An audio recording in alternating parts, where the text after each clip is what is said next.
الرحمن الرحیم السلام علیکم everyone, my name is Hanifa Saleem and welcome back to my channel. انشاءاللہ آج ہم فصل دوم پڑھیں گے علم الصیغہ میں، جو کہ ابواب ثلاثی مزید فی مطلق کے بیان میں، ٹھیک ہے۔ ابواب ثلاثی مزید فی میں نے پہلے بھی اس کی تمام کی تعریفات بتا دی تھی۔ یعنی ثلاثی سے مراد یہ ہے کہ جس کے حرف اصلی تین ہوں، جیسے خرجہ میں حرف اصلی تین ہے تو یہ ثلاثی کہلاتا ہے، ٹھیک ہے۔ حرف اصلی کا مطلب یہ ہے کہ جو تمام مشتقات اور تصریفات میں اس کے موجود ہوں، ٹھیک ہے۔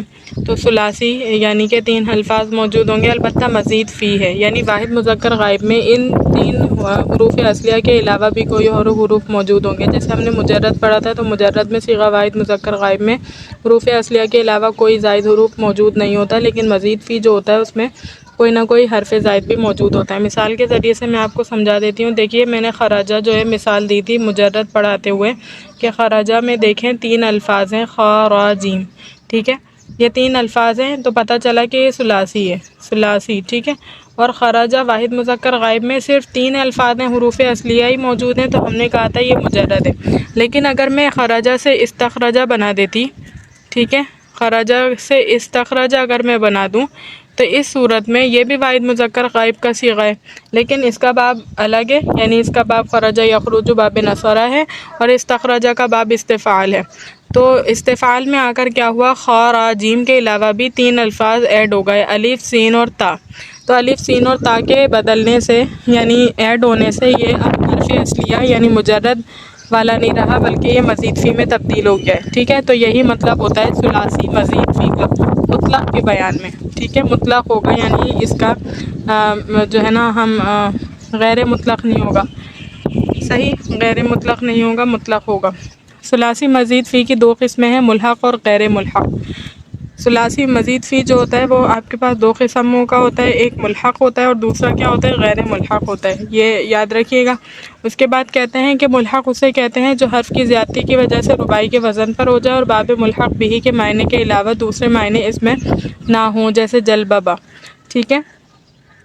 یعنی کہتے ہیں کہ ملحق کسے کہتے ہیں، ملحق کا مطلب ہوتا ہے ملحقون، اگر دیکھیں گے اس میں مفعول کا صیغہ ہے اور الحاق کیا ہوا، ٹھیک ہے، اس طرح کے معنی اس میں آئیں گے۔ ملحقون ملحق سے کہتے ہیں، اسے کہتے ہیں کہ جو حرف کی زیادتی کی وجہ سے رباعی کے وزن پر ہو جائے، کوئی بھی لفظ ہے ثلاثی میں سمجھیں تو لیکن اس میں جب ہم نے حرف کی زیادتی کی تو کیا ہوا ہے، اس میں رباعی کے وزن پر آ گیا ہے، وہ ثلاثی میں ایڈیشن، ثلاثی میں اضافہ کرنے کی وجہ سے وہ رباعی کے وزن پر آ گیا، اور باب ملحق بھی کے معنی کے علاوہ دوسرے معنی اس میں پیدا اس میں نہ ہوں، جیسے جلببا۔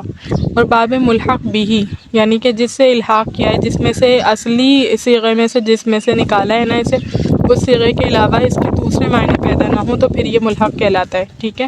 دوبارہ سے بتا رہی ہوں، کوئی بھی ثلاثی لفظ ہے اس کو آپ نے کیا کیا، اس میں آپ نے کچھ الفاظوں کا اضافہ کیا جس کی وجہ سے وہ رباعی کے وزن پر آ گیا۔ جیسے جلببا کو دیکھ رہے ہیں آپ، جلببا کیا ہے، چار حرفوں پر اب مشتمل ہے، جیم، لام، با، با، جلببا، ٹھیک ہے۔ تو چار الفاظوں پر مشتمل ہے، لیکن اس میں تبدیلی کی گئی ہے، یعنی کہ اس میں الفاظوں کی زیادتی کی گئی ہے۔ اس کے بعد کیا ہوا ہے، یہ یعنی رباعی کے وزن پر آ گیا، اور اس میں کوئی معنی ملحق بھی کے علاوہ پیدا نہیں ہوا۔ ملحق بھی یعنی جس سے الحاق کیا ہے، جو اصل تھا پہلے، اس کے علاوہ کوئی اس میں نئے معنی پیدا نہیں ہوئے۔ اور مطلق وہ ہے جو ایسا نہ ہو، یعنی رباعی کے وزن پر نہ ہو، رباعی کے وزن پر نہیں ہوگا، کون، مطلق۔ مطلق کون ہوگا کہ جو رباعی کے وزن پر نہیں ہوگا، پہلی شرط، یا اگر ہو تو اس کا باب دوسرے معنی بھی رکھتا ہو۔ پہلی بات بتائی کہ وہ رباعی کے وزن پر نہیں ہوگا، لیکن اگر ہو جائے، کبھی ایسا ہو کہ کوئی لفظ ایسا ہو جو رباعی کے وزن پر آ جائے لیکن اس میں دوسرے معنی بھی رکھتا ہوگا، یعنی ہم نے پہلے اس میں کیا کہا تھا ملحق میں، کہ وہ رباعی کے وزن پر ہوگا اور اس میں ملحق بھی کے علاوہ کوئی معنی نہیں پیدا ہوں گے۔ اور اس میں ہم نے کہا کہ پہلی بات یہ ہے کہ وہ رباعی کے وزن پر نہ ہو، اور اگر کبھی آ جائے، ان کیس آ جاتا ہے، تو پھر اس صورت میں کیا ہوگا، اس صورت میں اس میں دوسرے معنی پیدا ہو جائیں گے، تو پتہ چل جائے گا کہ اس کا تعلق کسی اور چیز سے، اس کا تعلق کسی اور چیز سے، کیونکہ معنی کی تبدیلی یہ بتا رہی ہے۔ لیکن معنی کی تبدیلی نہیں ہوئی، وہی معنی آپ کے پاس کانسٹنٹ ہے، تو یہ اس بات کی دلیل ہے کہ یہ وہی والا لفظ ہے جو ثلاثی میں موجود تھا، ٹھیک ہے۔ تو اسی کو ملحق کہیں گے، اور اس والے کو ملحق نہیں کہیں گے، غیر ملحق کہیں گے۔ جیسے اجتنب اور اکرم، اجتنبا اور اکرما کو دیکھ لیجئے، اس میں اجتنبا الف جیم تا نون با پر مشتمل ہے، ٹھیک ہے۔ کتنے الفاظ ہیں اس میں؟ 5 الفاظ ہیں۔ اور اکرما میں 4 الفاظ ہیں۔ تو لیکن یہ جو ہے کس معنوں میں نہیں ہوئے، یعنی غیر ملحق ہیں، یہ ان کو ملحق نہیں کہہ سکتے، اس وجہ سے کہ جنبہ میں اس کے معنی کچھ اور تھے، جنبہ میں کچھ اور تھے اور اجتنبہ میں کچھ اور ہیں، ٹھیک ہے۔ آپ کو پتہ ہے نا، لازم اور متعدی کا فرق آ جاتا ہے مزید فی اور مجرد کے ابواب میں، صحیح۔ اور اکرما کو بھی دیکھ سکتے ہیں، کروما کو اگر دیکھیں تو مطلب ہوتا ہے اس کا کہ عزت دار ہوا، کروما زید عزت دار ہوا، وہ لازم فعل ہوتا ہے۔ لیکن اکرما جب کر دیتے ہیں تو عزت کی زید نے، اس طرح متعدی ہو جاتا ہے۔ تو ظاہر ہے کہ معنوں میں تبدیلی آ رہی ہے، اسی لیے ہم اسے ملحق نہیں کہہ سکتے، کیونکہ ملحق کی تو شاید ہم نے یہ بتائی تھی کہ اس میں کوئی اور معنی پیدا نہ ہوں مجرد کے علاوہ کے، ٹھیک ہے۔ تو پتہ چلا اجتنبا اور اکرما جو ہے آپ کے پاس ملحق نہیں ہو سکتے، غیر ملحق ہیں۔ اس کے بعد کہہ رہے ہیں کہ ملحق کا ذکر رباعی کے ذکر کے بعد آئے گا، کیونکہ اس کا سمجھنا رباعی کے سمجھنے پر موقوف ہے۔ ابھی آپ کو کیا بیان کریں گے؟ پہلے ثلاثی مزید فی بیان کریں گے، اس کے بعد رباعی بیان کریں گے، اس کے بعد ملحق بیان کریں گے۔ کیوں؟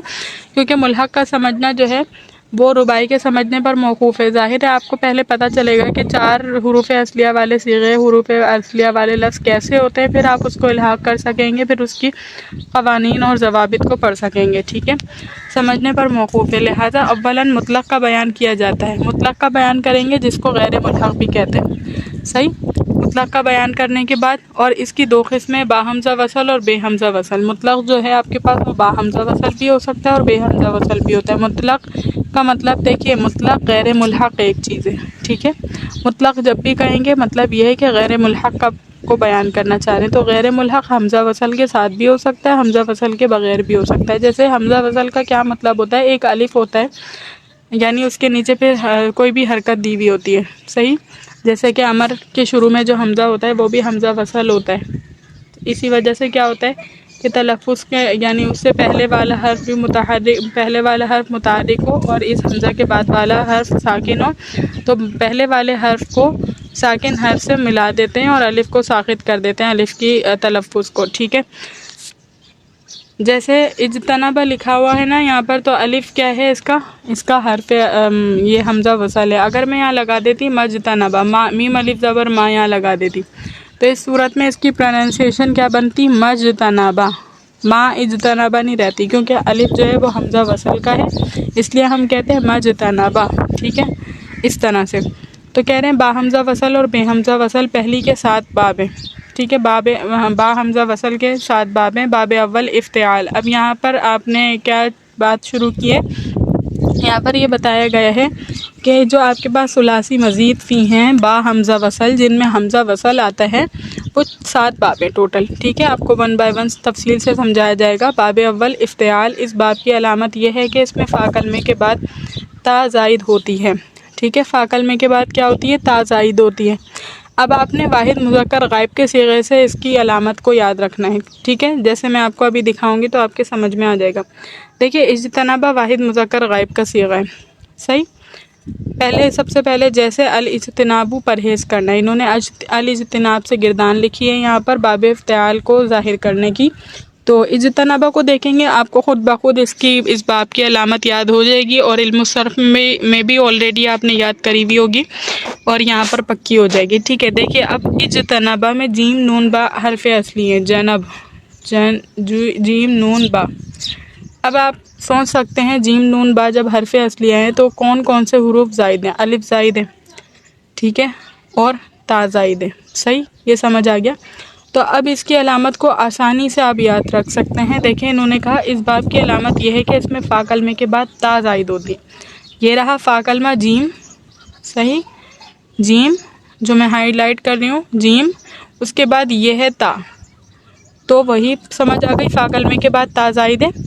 اور اس کے ساتھ آپ کیا بتا دیں گے؟ حمزہ وصل کا زائد ہونا اس باب کی علامت ہے، حمزہ وصل کا زائد ہونا اور فا کلمے کے بعد تا کا زائد ہونا اس باب کی علامت ہے، بن جائے گا آپ کا یہ باب۔ الاجتناب کا مطلب ہوتا ہے پرہیز کرنا، اور اس کی گردان کیا دی ہوئی ہے؟ اجتنبا یجتنب اجتنابا فہو مجتنب واجتنب یجتنب اجتنابا فہو مجتنب الامر منہ اجتنب والنہی عنہ لا تجتنب الظرف منہ مجتنب، ٹھیک ہے۔ اب یہ جو آپ کے پاس مجتنبن ہے، یہ اس میں فاعل کا صیغہ ہے، اور مجتنبن اس میں مفعول کا صیغہ ہے۔ آپ کو پتہ ہے کہ ثلاثی مزید فی کا اس میں فاعل اور اس میں مفعول کس طرح بنتا ہے کہ شروع سے علامت مضارع کو دور کر دیتے ہیں اور آخر میں تنوین دے دیتے ہیں، ٹھیک ہے۔ پھر اگر اس میں فاعل ہو تو تنوین سے یعنی آخری لفظ سے پہلے والے لفظ کو زیر دے دیتے ہیں، اور اگر اس میں مفعول کا صیغہ ہو تو آخری لفظ سے پہلے والے لفظ کو زبر دے دیتے ہیں۔ آپ کے پاس اس میں مفعول کا صیغہ بن جاتا ہے، اور مزید فی میں اس میں مفعول اور اس میں ظرف ایک ہی وزن پر آتا ہے۔ جیسے یہاں پر دیکھ سکتے ہیں مجتنبن، یہ اس میں مفعول کا صیغہ ہے، اور یہ والا جو ہے یہ اس میں ظرف کا صیغہ ہے، اور دونوں ایک ہی وزن پر ہیں۔ یہی پہچان ہوتی ہے کسی بھی باب یعنی کسی بھی مزید فی کے باب کو پہچاننے کی۔ جبکہ جو ہے ہمارے پاس جو مجرد ہوتا ہے اس میں فاعل فاعلن کے وزن پر آتا ہے، اور اس میں مفعول کا صیغہ مفعولن کے وزن پر آتا ہے، صحیح اس طرح سے ہوتا ہے۔ تو آپ کو میں نے گردان پڑھائی پہلی جو ہمارے پاس پہلا باب تھا با حمزہ وصل ثلاثی مزید فی کا، اس کے بعد اس باب میں اور تمام ابواب ثلاثی مزید فی اور رباعی مجرد و مزید فی میں فعل ماضی مجہول کا ہر حرف متحرک مضموم ہوتا ہے۔ اب ایک قاعدہ بتا رہے ہیں یہاں سے، ٹھیک ہے۔ وہ قاعدہ کیا ہے کہ اس باب میں بھی ایسی ہوتا ہے، اور تمام ابواب ثلاثی مزید فی اور رباعی مجرد و مزید فی، صحیح۔ ثلاثی مجرد کو ہٹا دیں، ثلاثی مزید فی، رباعی مجرد، رباعی مزید فی، سارے کے سارے باب میں فعل ماضی مجہول کا ہر حرف متحرک ہوتا ہے۔ ہر حرف کیا ہوتا ہے؟ فعل ماضی مجہول کا ہر حرف متحرک ہوتا ہے، سوائے ماقبل آخر کے کہ وہ مکسور ہوتا ہے، صحیح، اور ساکن اپنی حالت پر رہتا ہے۔ لہذا اجتنبا میں حمزہ اور تا دونوں مضموم ہیں، اور کیوں انہوں نے مجرد کا استثناء کیا وہ بھی میں آپ کو بتاؤں گی، ٹھیک ہے۔ دیکھیں مجرد جیسے میں نے بولا تھا خرجہ، ٹھیک ہے، تو خرجہ یہ معروف ہے، وہ نکلا، ٹھیک ہے۔ اور اگر میں کہنا چاہوں خرجہ نکالا گیا، تو خرجہ میں دیکھ سکتے ہیں، خرجہ میں یہاں خے پہ پیش آئے گا اور رے پہ زیر آئے گی اور جیم پر زبر آئے گا، خرجہ بنے گا، ٹھیک ہے۔ تو اسی لیے مجرد کے ساتھ یہ قاعدہ نہیں بتایا، کیونکہ مجرد میں جو ہے اگرچہ تمام حروف متحرک ہوتے ہیں، لیکن اس میں کیا ہوتا ہے کہ یہاں پر حمزہ وصل نہیں آتا، جبکہ ان کو حمزہ وصل کا بھی قاعدہ بتانا تھا۔ حمزہ وصل مجرد یعنی ثلاثی مجرد کے علاوہ سب میں آتا ہے، اسی وجہ سے ثلاثی مجرد کے علاوہ انہوں نے سب کو اس میں شامل کیا ہے، ٹھیک ہے۔ تو اجتنبا کو دیکھ سکتے ہیں آپ، اجتنبا کے بارے میں کیا کہا؟ تمام حرف جو ہے متحرک ہوتے ہیں وہ مضموم ہوتے ہیں، ٹھیک ہے۔ تمام حرف متحرک مضموم ہو گئے، اور با میں تبدیلی کیوں نہیں آئی آپ سوال کر سکتے ہیں۔ تو بھائی با کی جو علامت ہے، با پر زبر ہے، تو فعل ماضی جو ہے وہ فتحہ پر مبنی ہوتا ہے، یا آپ علم النحو میں بھی پڑھ لیں گے کہ فعل ماضی فتحہ پر مبنی ہوتا ہے، اسی لیے با کا اعراب نہیں تبدیل ہوگا۔ اس کے علاوہ جو با سے پہلے جو زیر ہے وہ انہوں نے قاعدے میں ہی بتا دی کہ مجہول جو ہوتا ہے اس کی علامت یہ ہوتی ہے کہ آخری لفظ سے پہلا والا حرف مکسور ہوتا ہے۔ اس کے علاوہ جتنے بھی حرف متحرک ہوتے ہیں وہ سارے مضموم ہوتے ہیں، اور ساکن اپنی حالت پر رہتا ہے۔ جیسے جیم پر یہاں پر سکون تھا تو وہ سکون میں رہا، الف اور تا پر علامت تھی تو لہذا وہ مضموم ہو گئی۔ اس کے علاوہ نون کا قاعدہ بتا دیا، یعنی آخری لفظ سے پہلے والے کا لفظ کا قاعدہ بتا دیا کہ وہ ہمیشہ مکسور رہے گا، اور آخر میں با پر زبر کیوں آئی ہے؟ تو وہ اس وجہ سے کہ فعل ماضی ہمیشہ فتحہ پر مبنی ہوتا ہے، ٹھیک ہے۔ میں حمزہ اور تا دونوں مضموم ہے۔ اسی طرح استنصرہ کو بھی آپ اسی پر قیاس کر لیں کہ استنصرہ میں را کو دیکھیں، را مبنی ہونے کی علامت ہے۔ صاد کو دیکھیے، صاد جو ہے وہ آخری لفظ سے پہلا لفظ ہے، اور قاعدہ یہ ہے کہ مجہول میں آخری لفظ سے پہلا لفظ مکسور ہوتا ہے۔ اس کے علاوہ جتنے بھی متحرک لفظ ہیں وہ تمام مضموم ہیں، اور اس کے علاوہ جو جتنے بھی ساکن لفظ ہوں گے وہ اپنے حال پر باقی رہیں گے، میں بھی۔ نیز اس باب کے اور تمام ابواب حمزہ وصل کے ماضی منفی میں جب حمزہ وصل درمیان میں آ جانے کی وجہ سے گرتا ہے تو ما اور لا کا لفظ بھی الف بھی ساقط ہو جاتا ہے۔ وہی بات جو ابھی میں نے تھوڑی دیر پہلے بتائی تھی کہ ایک قاعدہ آپ کو کیا بتایا ہے کہ حمزہ وصل کے ماضی منفی میں جب حمزہ وصل درمیان میں آنے کی وجہ سے گر جاتا ہے، حمزہ وصل ہے، ٹھیک ہے، ماضی منفی میں آیا ہے، ماضی منفی میں کے درمیان میں کیا ہوا ہے؟ حمزہ وصل آ گیا۔ اب آپ اس کو اپلائی کر کے دیکھیں، یہ حمزہ وصل ہے، ٹھیک ہے، یہ ماضی منفی ہے، ماضی منفی کا ما ہے نا، اس کے درمیان میں آ گیا نا، حمزہ وصل کس کے درمیان میں ہے؟ ماں اور اس فعل کے درمیان میں ہے۔ تو کیا کہہ رہے ہیں پھر کہ اس الف کا تلفظ ساخط ہو جائے گا، صحیح ہے، آنے کی وجہ سے گرتا ہے، تو ما اور لا کا الف ساخط ہو جاتا ہے، لہذا مجتنبا مجتنبا، لجتنبا لجتنبا، من فطرہ من فطرہ، اور لن فطرہ لن فطرہ، مستنصرہ مستنصرہ، لستنصرہ لستنصرہ۔ تمام صیغے سمجھ میں آ رہے ہوں گے آپ کو۔ دیکھیں ما جہاں جہاں لگا ہوا ہے وہ ماضی ہے، اور لا جہاں جہاں لگا ہوا ہے وہ مضارع۔ ما جو ہے ماضی کے ساتھ لگتا ہے، لا مضارع کے ساتھ لگتا ہے، ٹھیک ہے۔ اور اگرچہ مضارع کے ساتھ بھی کبھی کبھی ما لگتا ہے اور ماضی کے ساتھ کبھی لا لگ جاتا ہے، لیکن وہ آپشنل کیس ہوتا ہے، بہت کم ہوتا ہے، ٹھیک ہے۔ اس باب میں اور تمام ابواب ثلاثی مزید اور رباعی میں اس میں فاعل مضارع معروف کے وزن پر آتا ہے، ٹھیک ہے، مضارع معروف کے وزن پر آتا ہے، وہی میں نے جو آپ کو طریقہ بتایا۔ بجز اس کے علامت مضارع کی بجائے میم مضموم لے آتے ہیں، اور ماقبل آخر اگر مکسور نہ ہو تو اسے کسرہ دے دیتے ہیں، اور اس میں مفعول اس میں فاعل کی طرح ہوتا ہے، مگر ماقبل آخر اس میں مفتوح ہوتا ہے۔ جو قاعدہ بھی میں نے پہلے بتایا تھا وہ انہوں نے اب بتا دیا ہے۔ اور اس میں ظرف اس باب کے اس میں مفعول کے وزن پر آتا ہے، ٹھیک ہے، اس میں مفعول کے وزن پر آتا ہے، اور اعلیٰ و اس میں تفضیل ان ابواب سے نہیں آتے۔ اگر اعلیٰ کے معنی کرنے مقصود ہو، پیدا کرنے مقصود ہو، تو لفظ ما بھی مصدر پر زائد کر دیتے ہیں، ٹھیک ہے۔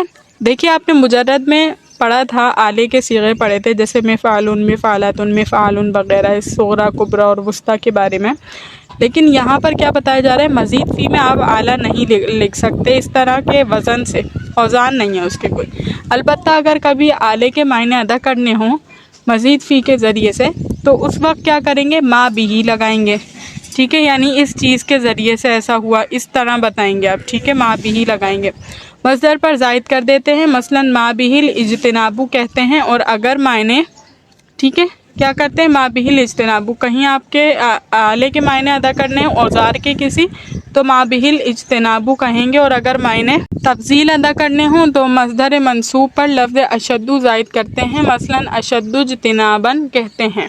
اور لون و عیب میں بھی جن سے کہ ثلاثی مجرد میں بھی اس میں تفضیل نہیں آتا، معنی تفضیل کی ادائیگی اسی طریقے سے کی جاتی ہے، مثلا اشد حمرتن اشد صممن کہتے ہیں، ٹھیک ہے۔ یعنی کیا کہہ رہے ہیں؟ جس طرح آپ کے پاس اس میں اعلیٰ کے لیے وزن نہیں آتا مزید فی میں، اسی طرح کیا ہوتا ہے کہ مزید فی میں اس میں تفضیل کا بھی کوئی وزن نہیں ہے، جبکہ مجرد میں تو ہے۔ جیسے آپ کہنا چاہ رہے ہیں کہ بہت مدد کرنے والا، ٹھیک ہے، تو نصرہ مجرد ہے، نصرہ ینصرو، تو جب آپ نے مجرد سے اس میں فاعل بنانا ہوگا تو وہ فاعلو کے وزن پر آتا ہے، آپ کو پتہ ہے، انصرو بنتا ہے، لیکن مزید فی میں ایسا کوئی نظام موجود نہیں ہے، یعنی کہ اس میں کوئی وزن موجود نہیں ہے جس پر آپ اس کو بنا سکیں، تو اسی وجہ سے کہا جا رہا ہے اس وقت آپ کیا کریں گے کہ مصدر منصوب پر، جو بھی مصدر ہے نا، اس پر لفظ اشد زائد کر دیں گے، ٹھیک ہے۔ مثال کے طور پر استنصار ہے، ٹھیک ہے، استنصار باب استفعال کا مصدر ہے، مدد طلب کرنا کے معنی میں ہے، تو جب استنصار سے آپ کو اس میں تفضیل کے معنی ادا کرنے ہوں گے کہ بہت زیادہ مدد طلب کرنے والا، یا اس طرح سے کوئی بھی معنی طلب کرنے ہوں گے، تو اس وقت آپ کیا کریں گے؟ استنصارن لکھیں گے۔ مصدر منصوب کا مطلب یہ ہے کہ مصدر ہے آپ کے پاس، اس پر نصب ہے، زبر ہے، ٹھیک ہے، تو استنصارن، اور اس سے پہلے اشد لگائیں گے، تو کیا بن جائے گا؟ اشد استنصارن یا اشد اجتنابن۔ اور میں اشد کیوں کہہ رہی ہوں، اشد اجتنابن کیوں نہیں کہہ رہی؟ کیونکہ آپ نے قاعدہ ابھی پڑھا ہے کہ جب اس طرح کے حمزہ وصل وغیرہ درمیان میں آ جائیں تو اس کا تلفظ ساخط ہو جاتا ہے، تو یہ تھا حمزہ وصل، اور یہاں پر متحرک لفظ تھا، یہاں پر ساکن لفظ تھا، تو اس متحرک حرف کی حرکت میں نے اس جیم سے ملا دی، بجائے یہ کہ الف کا تلفظ کرتی میں، ٹھیک ہے۔ اور لون و عیب میں بھی جن سے کہ ثلاثی مجرد میں بھی اس میں تفضیل نہیں آتا، معنی تفضیل کی ادائیگی اسی طریقے سے کی جاتی ہے، مثلا اشد حمرتن اشد صممن کہتے ہیں، ٹھیک ہے۔ لون و عیب کسی چیز کا بتانا ہے، یعنی لون کا مطلب ہوتا ہے کلر، ٹھیک ہے، رنگ، اور عیب کا مطلب کوئی اس میں خرابی ہے تو وہ بتانا ہے۔ تو اس صورت میں کیا ہوتا ہے؟ ثلاثی مجرد میں بھی اس میں تفضیل نہیں آتا، ٹھیک ہے، تو اس وقت کیا ہوتا ہے کہ جب آپ کو اس طرح لون و عیب کے معنی پیدا کرنے ہوں تو اشد حمرتن اس طرح، یعنی بہت سرخ، اشد صممن بہت بہرا، ٹھیک ہے، اس طرح سے کہتے تھے، یعنی اشد جو ہے مصدر پر لگا دیتے ہیں، ٹھیک ہے۔ اس کے بعد کچھ قواعد بتائے جا رہے ہیں آپ کے پاس، بہت امپورٹنٹ قواعد ہیں جو پیپر میں بھی موسٹلی آتے ہیں۔ اب دیکھیے قاعدہ نمبر 1 ہے، اگر فائے افتعال دال یا ذال یا زا ہو تو افتعال دال سے تائے افتعال دال سے بدل جاتی ہے، پھر اس فا کلمے کی دال تو وجوباً مدغم ہو جاتی ہے، جیسے ادعا، ٹھیک ہے۔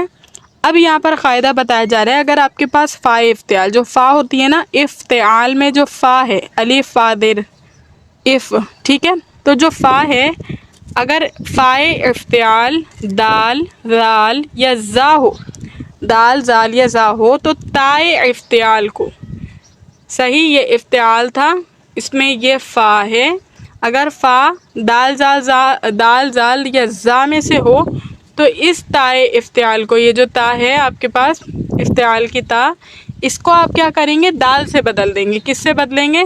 دال سے بدلیں گے، پھر اس میں فا کلمے کی دال تو وجوباً مدغم ہو جاتی ہے۔ مثال یہاں کیا کہا گیا ہے کہ مثال کے طور پر فا بھی دال تھا، تا بھی دال تھی، تو دونوں دال ہو گئے، اور دونوں جب دال ہو گئے تو ایک ہی جنس کے دونوں حروف کیا ہوتے ہیں، مدغم ہو جاتے ہیں، تو کیا بن جائے گا، ادعا، ٹھیک ہے، کیا بن جائے گا، ادعا۔ مثال کے یہ ادعا کیا تھا، ادتعا،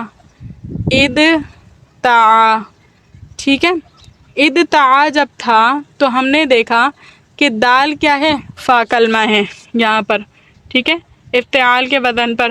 اگر آپ کو یہ جو ہے نا صیغے کے اعتبار سے نہیں سمجھ آ رہا تو اس کی اصل نکالنی پڑے گی، کیونکہ یہ جو ہے حرف علت والا صیغہ ہے، اس وجہ سے اس کی شیپ جو ہے وہ تھوڑی سی تبدیل ہے، ادتعا بنی ہوئی ہے، لیکن پہلے آخر سے مضموم تھا، اس کے بعد تعلیلات ہو کر اس میں ادتعا بنائی، ٹھیک ہے۔ اچھا، اس کے بعد کیا ہوا ہے، کیونکہ یہاں فا کلمے میں دال موجود ہے تو تا کو، یعنی تائے افتعال کو دال سے بدلیں گے، اور اس کے بعد دال کا دال میں ادغام کر دیں گے، تو کیا ہو جائے گا، ادعا ہو جائے گا، ٹھیک ہے۔ اب زال کی حالتیں بتا رہے ہیں کہ آپ کے پاس جو فا کلمہ ہے وہ دال ہے، دال کا تو بتا دیا کہ دال ہے، تو تائے افتعال کو بھی دال سے بدلا اور دال کو دال میں ادغام کر دیا، لیکن اگر دال ہے تو اس میں 3 صورتیں ہیں، ٹھیک ہے۔ کبھی تال سے بدل کر دال میں مدغم ہو جاتی ہے، جیسے ادذکر، ٹھیک ہے، ادذکر اصل میں کیا تھا، اذذکر، ٹھیک ہے، اذذکر اس طرح تھا، کس طرح تھا، اذذکر، ٹھیک ہے، اذذکر، جب اذذکر تھا یہ، تو اس میں کیا ہوا ہمارے پاس، ہم نے یہ کہا تھا جب فا افتعال دال زال زا ہو، یہ زال تھا تو ہم نے کہا تھا تا کو دال سے بدل دیتے ہیں، ٹھیک ہے۔ اب یہاں پر تا کو ہم 3 طرح سے بدل سکتے تھے، یا تو ہم اس تا کو دال سے بدلیں یا زال سے بدلیں، ٹھیک ہے، اس طرح سے کرتے تھے، یا پھر ہم اس کو بے ادغام رہنے دیں، ٹھیک ہے، یعنی بے ادغام رہنے دیتے تھے۔ تو اب یہاں پر صورتیں پڑھ لیں، ادذکر کیسے ہو گیا، یہ اصل میں اذکر تھا، جب زال فائے افتعال جو کہ ہے وہ زال واقع ہوا تو واجب ہو گیا کہ تا کو دال سے بدل دیں، جب تا کو دال سے بدلا تو ہم نے کہا کہ یہ جو زال ہے اس کو بھی ہم نے دال سے بدلیا، اس کی موافقت کی وجہ سے، تا کی موافقت کی وجہ سے، جب تا اور تا دونوں ہم جنس ہو گئے، دال ہو گئے، تو ادذکر بن گیا، دونوں دالوں کو ادغام کر دیا، ٹھیک ہے۔ اب کہہ رہے ہیں کبھی دال کو زال سے بدل کر فا کلمے کو اس میں مدغم کر دیتے ہیں۔ دیکھیے ہم نے کہا تھا جب فا افتعال زال ہو، یہاں پر زال تھا نا، اذذکر تھا نا، تو یہ زال تھا، جب یہ زال ہوئی تو ہمارے پاس کیا ضروری ہو گیا کہ تا کو بھی بدلیں۔ اب تا کو ہم یا تو دال سے بدل سکتے تھے کیونکہ قاعدہ تو یہی تھا، لیکن ہم نے کہا کہ پہلا لفظ فائے افتعال زال ہے تو کیوں نہ ہم تا کو زال سے بدلتے ہیں تاکہ دال کا دال میں ادغام ہو جائے، تو اس وقت ہم نے کیا کیا، یہ جو تا ہے اس کو زال سے بدلا تو اذذکر بن گیا ہے، ٹھیک ہے۔ اور ایک صورت کیا ہے، اور کبھی بے ادغام رہنے دیتے ہیں، اذذکر کس طرح رہا، یہ زال فائے افتعال تھی، کیونکہ زال فائے افتعال زال تھی اور تا کو واجب تھا کہ ہم دال سے بدل دیں، دال سے بدل دیا لہذا، اور یہ بن گیا اذذکر، اور اس کو بے ادغام چھوڑ دیا، یعنی کوئی ادغام وغیرہ نہیں کیا، صحیح۔ اور زا کی دو حالتیں ہیں. اگر زا آ جائے فا افتعال کی جگہ پر تو اس کی دو حالتیں بتائی گئی ہیں. کبھی بے ادغام رہتے ہیں جیسے از زجرا، اور کبھی دال کو زال سے بنا کر فا کلمے کی زا کو اس میں مدغم کر دیتے ہیں جیسے از زجرا. ٹھیک ہے، جیسے آپ کے پاس کیا آ گیا، زا آ گئی. تو اب زا کے بارے میں کہہ رہے ہیں کبھی بے ادغام رہنے دیتے ہیں، جیسے یہاں پر از تجرا تھا، اصل میں کیا تھا، از تجرا. ٹھیک ہے، اس تجرا تھا. تو جب اس تجرا ہوا اور ہم نے کہا تھا کہ فا افتعال اگر زا ہو تو تائے افتعال کو دال سے بدلتے ہیں. تو جب ہم نے دال سے بدلا تو از دجرا ہو گیا، اور ہم نے بے ادغام رہنے دیا، کوئی ادغام وغیرہ نہیں کیا. دوسری صورت کیا ہوئی کہ کبھی دال کو زا سے بدل دیتے ہیں. یہ جو دال ہے اس کو زا سے بدلا، اصل میں یہ کیا تھا، از تجرا تھا نا، از تجرا. تو ہم نے کیا دیکھا کہ فا افتعال زا ہے، اور فا افتعال جب زا ہو تو ضروری ہے کہ تا افتعال کو دال سے بدل دیا جائے.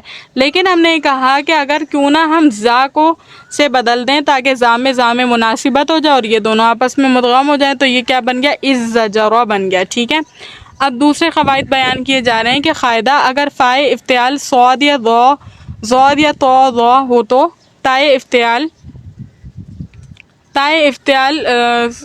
تو سے بدل جاتی ہے، پھر تو وجوباً مدغم ہو جاتی ہے جیسے اطلبا. اب دیکھیے پہلی صورت میں آپ کو بتایا گیا تھا کہ دال زال زا ہو تو ٹھیک ہے، پھر ہم کیا کرتے تھے، تا افتعال کو دال سے بدل دیتے. اب اگر تا افتعال فا افتعال اگر صاد ضاد ٹھیک ہے تو ضا ہو تو تا افتعال کو تو سے بدلیں گے، یہ یاد رکھیے گا. صحیح ہے، اس میں قریب کا تھا نا کہ دال دال زا تو دال سے بدلتے تھے. یہاں پر کیا ہے، یہاں پر صاد ضاد تو ضا ہیں تو سمجھے تو سے بدلیں گے. قریب دونوں کا آپس میں تعلق ہے. ٹھیک ہے، اس کا اس سے تعلق ہے اور اس کا اس سے تعلق ہے.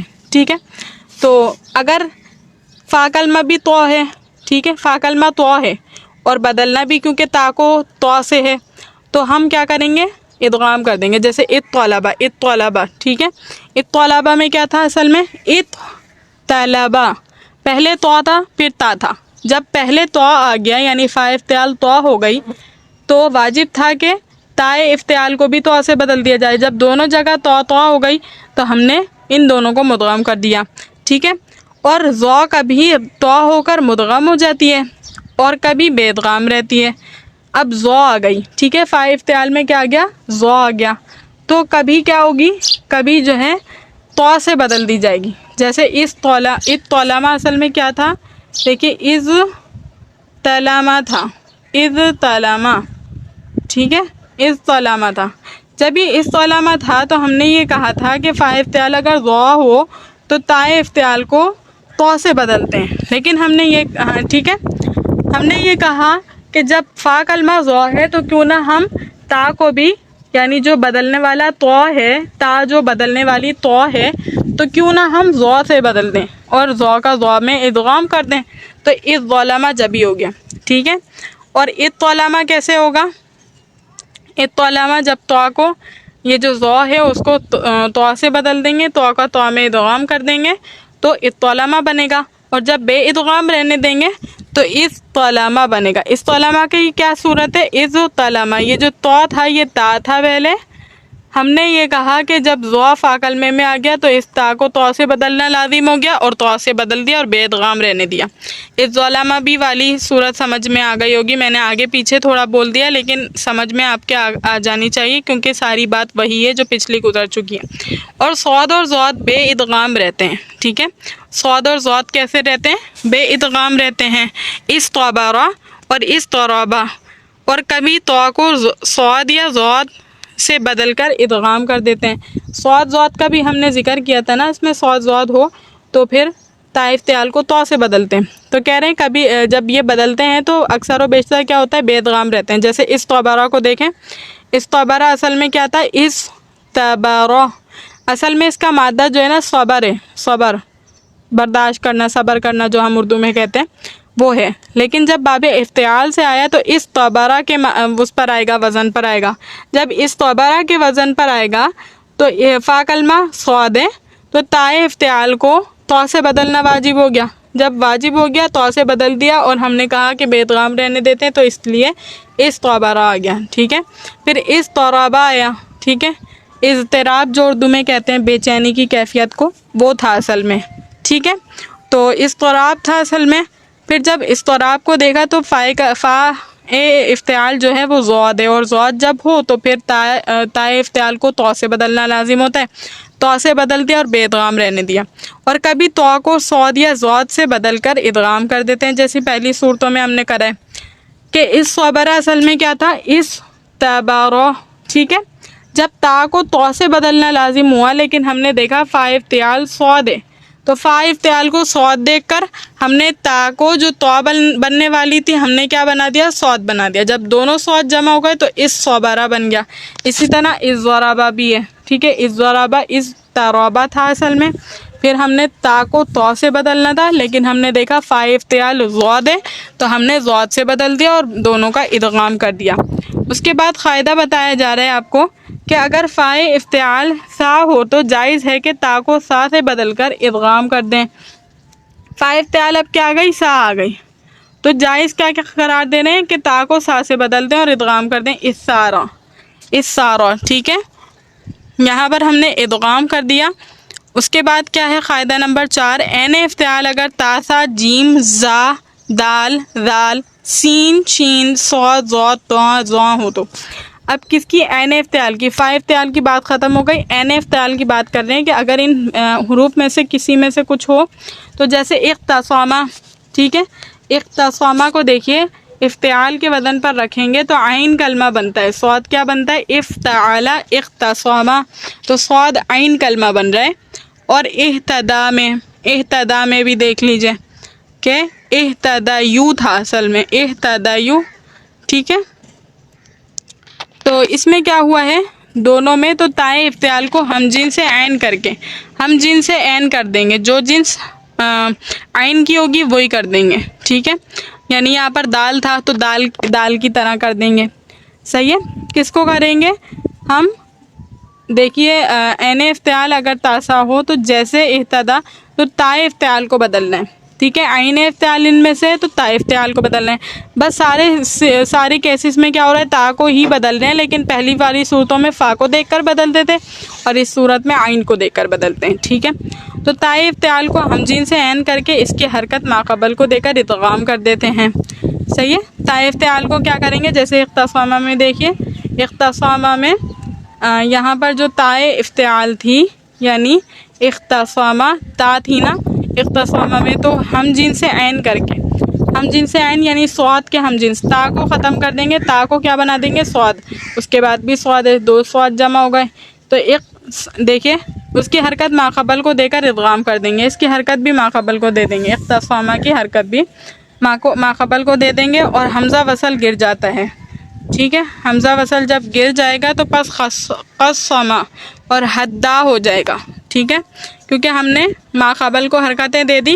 اس کے بعد جب ماقبل کو حرکت دے دی تو پھر کیا ہوا، حمزہ وصل کی ضرورت باقی نہیں رہی، کیونکہ خواہ متحرک ہو گیا، متحرک کے لیے اپنا تلفظ کرنا جائز ہے، ممکن ہے۔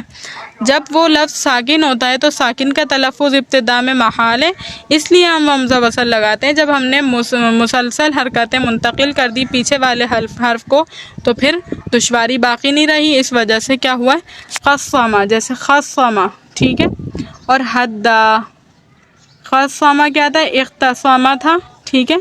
اختصامہ میں آپ نے کیا کیا، آپ نے دیکھا کہ عین افتعال جو ہے وہ کیا ہے، صاد ہے، جب صاد ہے تو تا کو بھی صاد سے بدل دیا، جب تا کو صاد سے بدلا تو تا کی حرکت ماقبل کو دے دی، صحیح ہے۔ اختصامہ میں آپ نے تا کی حرکت ماقبل کو دے کر، اس تا کی حرکت ماقبل کو دے کر یہ ماقبل بھی متحرک ہو گیا اور یہ بن گیا خصمہ، اور حدا میں بھی اسی طرح ہو جائے گا، اور مضارع یقسمو اور یہدی اور کسر فا، ٹھیک ہے، یقسمو آئے گا اور یہ یہدی آئے گا، اور کسر فا بھی جائز ہے، جیسے قسمہ یا قسمو، ٹھیک ہے۔ کسر فا کلمے کو جیسے ہم نے قا پہ زبر دیا تھا، اب یہاں زیر بھی دینا جائز ہے، کہہ رہے ہیں قسمہ یا قسمو، ہدا یا ہدی یا قسمونا اور یہدی، جو قرآن مجید میں ہے اسی باب سے ہے، اور اس میں فاعل میں ضمہ فا بھی آتا ہے، ضمہ فا، ٹھیک ہے، اس میں فاعل میں کیا ہو جاتا ہے، ضمہ فا بھی آتا ہے، جیسے یہاں پر ہم نے زیر اور زبر کے ساتھ کہا ہے نا، قسمہ قسمہ، اس طرح پڑھا ہے، تو ہم کہہ رہے ہیں یہاں پر جب اس میں فاعل بنتا ہے تو اس میں خا پر پیش بھی آ جاتا ہے، مقسمن بھی ہو جاتا ہے، مقسمن، ٹھیک ہے، مقسمن، مقسمن، پھر مقسمن، تینوں حرکتیں جائز ہیں۔ امید کرتی ہوں لیکچر اچھی طریقے سے سمجھ آ گیا ہوگا۔ اللہ تعالیٰ سے دعا ہے کہ اللہ تعالیٰ اس پڑھنے پڑھانے کو اپنی بارگاہ الہی میں قبول و منظور فرمائے۔ وآخر الدعوانا الحمد للہ رب العالمین۔ السلام علیکم۔